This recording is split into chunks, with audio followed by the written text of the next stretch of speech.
আজকে রান্না করব পেঁপে দিয়ে মুরগির মাংস। প্রথমে আমি কড়াইয়ে কতটুকু তেল দিয়ে দিব, তাতে দিয়ে দিব তেজপাতা, এলাচি আর দারচিনি। দিয়ে এটা দেয়া হলে দিয়ে দিব পেঁয়াজ বাটা, রসুন বাটা আর আদা বাটা। দিয়ে আমি তেলের সাথে এটাকে ভালো করে ভেজে নেব বাটা মশলাটা। বাটা মশলাটাকে ভালো করে ভাজবো যেন কাঁচা গন্ধ না থাকে।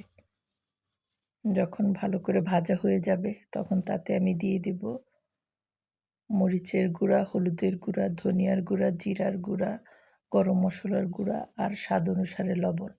দিয়ে মশলার সাথে গুঁড়া মশলাটাকে আমি ভালো করে কষাবো। ভালো করে কষানো হলে অল্প একটু পানি দিয়ে দেব। পানি দিয়ে মশলাটাকে আরও ভালো করে কষিয়ে নেব।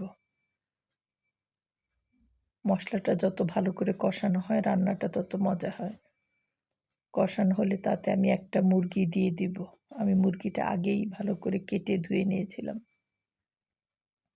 মশলার সাথে মুরগিটাকে আমি নেড়ে মিশিয়ে নেব। ভালো করে মশলার সাথে আমি মুরগিটাকে মিশিয়ে নিচ্ছি, যেন এই পানিতেই মশলাটা আমার মুরগিটা কষিয়ে নেয়। মুরগি থেকেও সিদ্ধ হওয়ার সময় অল্প পানি ওঠে। ঢেকে দেব সিদ্ধ হওয়ার জন্য।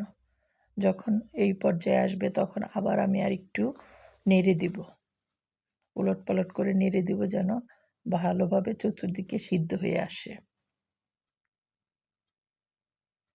আবার একটু ঢেকে দেব।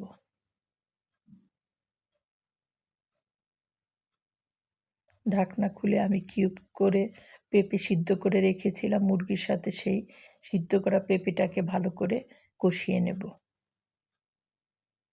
ভালো করে কষানোর জন্য এটাকে আমি নেড়ে ঝোলের সাথে ভালো করে মিশিয়ে দেব। ঢাকনা দিয়ে ঢেকে দেব একটু সিদ্ধ হওয়ার জন্য।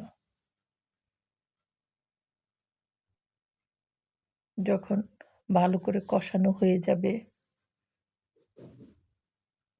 মুরগির সাথে পেঁপেটা, তখন আমি তাতে দিয়ে দেব ঝোলের জন্য গরম পানি। গরম পানি দেয়া হলে এটাকে আমি নেড়ে মিশিয়ে নেব ভালো করে। এটাকে সিদ্ধ হওয়ার জন্য আমি আবার ঢেকে দেব। যখন সিদ্ধ হয়ে যাবে রেডি হয়ে যাবে আমার পেঁপে দিয়ে মুরগি রান্না।